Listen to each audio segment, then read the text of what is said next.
नाज़रीन, ये बात तो अब हकीकत है कि बर्फ़ जो है वो पिघल रही है। पाकिस्तान तहरीक इंसाफ और पीडीएम की जमातें जो हैं इस वक्त मुज़ाकरात की मेज़ पर इंतहाई मस्बत अंदाज में बैठी हैं। और जो आज की प्रोसीडिंग है उसके हवाले से मैं इतना कहना चाहूँगा कि कुछ ना कुछ ऐसा ज़रूर है कि जिसकी वजह से आज आपने वाज़े तौर पर महसूस भी किया कि फवाद चौधरी ने जब ये कहा कि जी उन मुज़ाकरात का क्या फ़ायदा जब हमारे कारकुनान को जो है इस्लामाबाद में गिरफ़्तार किया जा रहा है। जब इमरान खान साहब को इस्लामाबाद हाई कोर्ट में पेश किया गया तो उस वक़्त फ़ौरी तौर पर राना सनाउल्लाह ने आईजी इस्लामाबाद से रब्ता किया और उनकी मदाखलत के बाद उनके तमाम कारकुनान को फ़ौरी तौर पर छोड़ दिया गया। और उसके बाद फिर मुज़ाकरात की मेज़ पर ये बैठे। और आज मैं आपको बल्कि ये बता देता हूँ कि बहुत सारी चीज़ें जो हैं आज फाइनलाइज हुई हैं, जिनमें सबसे बड़ा अहम तरीन नुकता ये है कि जो इलेक्शंस हैं वो अगस्त के आखिर या सितंबर के महीने में करवाने पर दोनों जमातों में आलमोस्ट नाज़रीन इत्तफाक़ राय पैदा हो चुका है। अब ये ज़ाहिर बात है कि ये जो मुज़ाकराती कमेटी है ये रोज़ाना की रोज़ाना ब्रीफिंग लेती है अपनी जो क़यादत है उससे। तो आज के इन मुज़ाकरात के बाद क़यादत का क्या स्टांस रहता है, क्या उनका मौक़िफ़ सामने आता है, तो ये भी अगले एक आध दिन में वाज़ेह हो जाएगा। लेकिन सितंबर के महीने में नाज़रीन मुझे लग रहा है कि तमाम पार्टियां जो हैं वो राज़ी हो जाएंगी इलेक्शन के हवाले से। ख़ास तौर पर एक जो 16 सितंबर की तारीख है इसको निकाल कर, क्योंकि ये वो तारीख है जिस दिन चीफ जस्टिस उमर अता बंदयाल ने रिटायर होना है, तो इस तारीख को निकाल कर तमाम जमातें जो हैं वो इलेक्शन के लिए राज़ी होती दिखाई देती हैं। लेकिन ये सारा दारो मदार होगा इमरान खान के रवैये के ऊपर। क्योंकि आज इमरान खान ने जब अदालत पेशी थी तो उसको फ़ौरी तौर पर उनका ये कहना था जी मैं अगर जी ये असम्बलीज़ जो हैं तहलील नहीं करते फ़ौरी तौर पर तो फिर मुज़ाकरात का कोई फ़ायदा नहीं।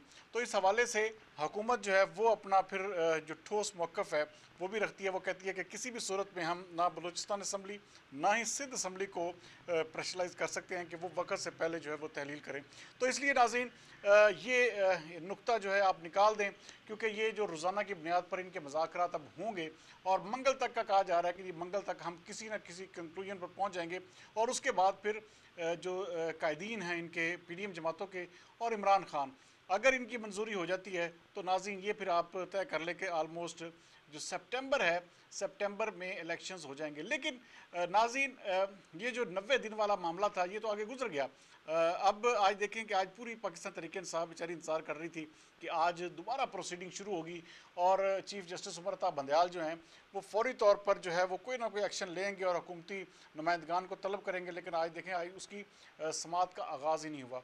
और इसी हवाले से आज पाकिस्तान तहरीक इंसाफ के कुछ बड़े डाई हार्ड वर्कर किस्म के जो एंकर थे, आज उन्होंने बाकायदा तौर पर बड़ी शोला बयानी दिखा रहे थे सोशल मीडिया पर। मैं कुछ लोगों का क्लिप देख रहा था, वो कह रहे थे जी कि फ़ौरी तौर पर इनको बुलाएं, अंदर करें जी। 99% लोगों की परसेप्शन को आप चीफ जस्टिस साहब जो है ना रूल आउट कर रहे हैं। और पता नहीं किस किस तरह से चीफ जस्टिस को मुखातब करके वो वही बात के अब अगर चीफ जस्टिस उमर अता बंदयाल साहब जो हैं इनके हक़ में फ़ैसला नहीं देते तो फिर गालियों का रुख जो है पीटीआई का वो तमाम का तमाम उमर अता बंदयाल साहब की जानिब हो जाएगा।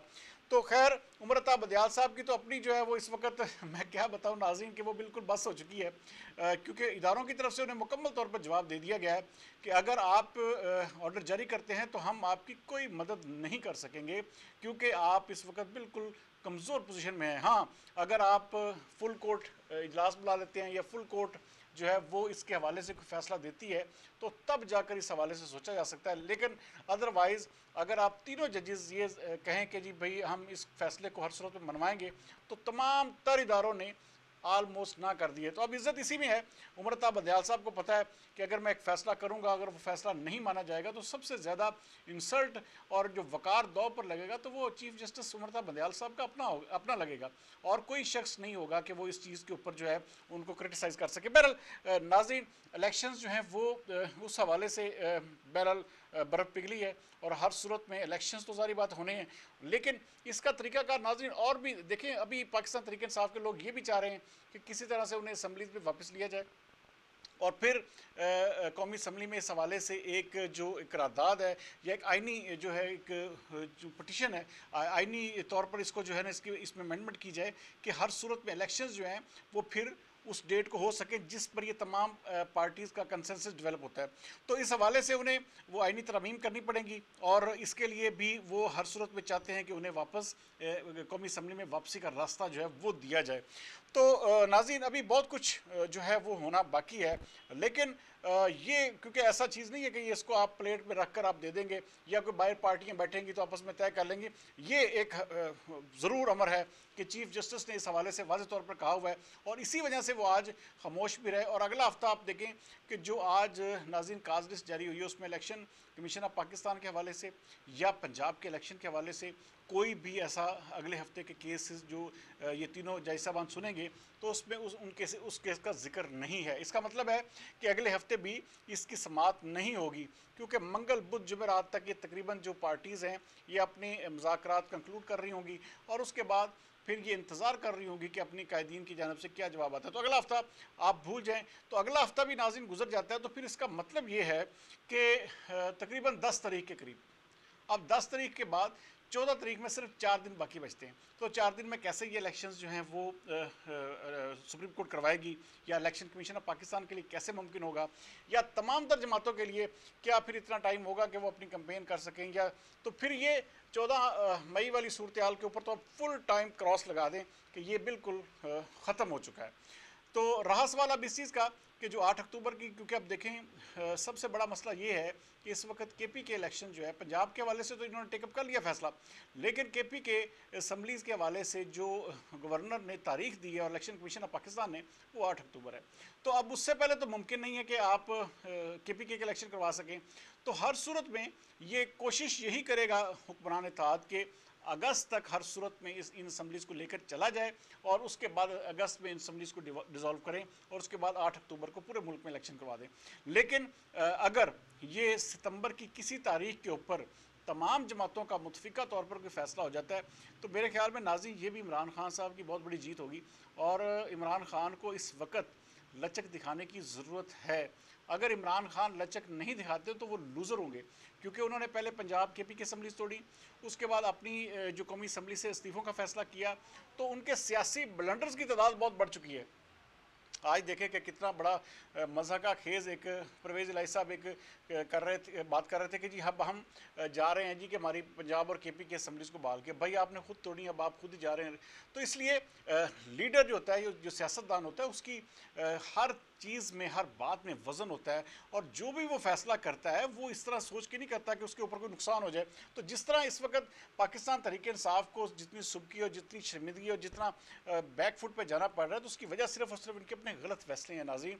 और ये अगर सियासतदान होते पक्के तो इस तरह के फैसले ना करते, ना इन्हें इस तरह दोबारा कहना पड़ता, ना इस तरह। देखे ना कल अब लोग बातें कर रहे थे जी भी आपको क्या पता जी इमरान खान साहब की स्ट्रेटजी है। भाई इमरान खान की तो स्ट्रेटजी ये थी कि हम किसी सूरत में इन चोरों डाकुओं के साथ नहीं बैठेंगे, तो वो चोरों डाकुओं के साथ अब बैठ भी गए। और अब अगर बैठ गए हैं तो मेरे ख्याल में इस तरह की बातें करना जी हम तो ये बात नहीं कर रहे जी, हम तो अगर नहीं ये असम्बली तहलील उन्होंने अपनी मर्जी से करनी है नाज़रीन, ये ऐसा नहीं हो सकता कि अब इमरान खान की तमाम बातें मानी जाए। इमरान खान और PTI के लिए इस वक्त सबसे अहम तरीन चीज़ जो है वो है इलेक्शन की तारीख। अगर रिटन फॉर्म में, नाज़रीन ये बात मेरी याद रखिएगा, अगर रिटन फॉर्म में अगर एग्रीमेंटेड कोई तारीख जो है वो इमरान खान और PTI वाले हासिल करने में कामयाब हो जाते हैं PDM से, तो ये उनकी बहुत बड़ी जीत होगी और इसको आप किसी सूरत में भी आप ये नहीं कह सकते कि इमरान खान फिर लूज़र होगा। बहरहाल इसके आगे क्योंकि अब मेरे ख्याल में कोई भी चांस नहीं है, पाकिस्तान तहरीक-ए-इंसाफ को इस वक्त हर सूरत में नीचे झुकना पड़ेगा अपनी बात मनवाने के लिए, अपने आप को मनवाने के लिए, वरना PDM जमातें जो है किसी सूरत में भी अक्टूबर से पहले राज़ी नहीं है। और इस वक्त हुकूमत जो है नाज़रीन इंतहाई मजबूत हो चुकी है। आप मजबूती का अंदाज़ा ये कर लें कि कल 180 वोटों से तहरीक अदम एतमाद जो है वो शहबाज शरीफ के हक़ में कामयाब हुई है। तो जब इतनी बड़ी तादाद आपके साथ मौजूद हो और फिर आपको पता हो कि अगर इसमें से अगर 7 बंदे भी निकल जाते हैं तो 173 वोट, फिर भी अगर MKM के हवाले से बातें की जाती हैं, अगर वो वोट निकल भी जाते हैं तो 173 लोग ऐसे मौजूद हैं जो शहबाज शरीफ को संभाला दे सकते हैं।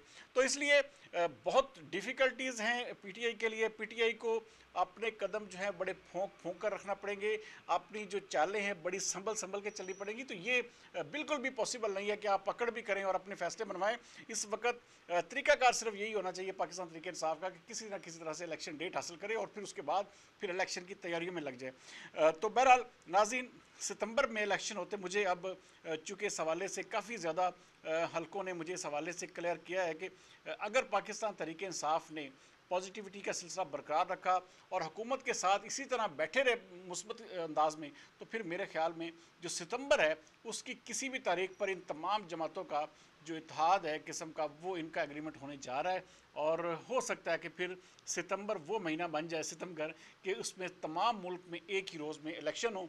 और मेरे ख्याल में ये जो एक सियासी चपकलश और सियासी इस वक्त जो दर्जा हरारत इतना ज़्यादा बढ़ा हुआ है, तो इसमें भी किसी हद तक फिर कमी आ जाएगी। करते हैं कि हमारा जो माशी तबाही का जो सफ़र है उससे कम से कम उसको भी कुछ ना कुछ जो है रुकावट आएगी, उसमें भी कुछ ना कुछ ऐसा ज़रूर होगा कि उसमें हमारे हालात जो है, हमारी आवाम जो है कम से कम उसके हालात में बेहतरी आ सके। बहरहाल सितंबर जो है इसको याद रखिएगा। उम्मीद करते हैं कि सितंबर में पूरे मुल्क में इलेक्शन हो जाएंगे। कल तक के लिए सरदार अमीन जो दीजिए इजाज़त। पाकिस्तान जिंदाबाद।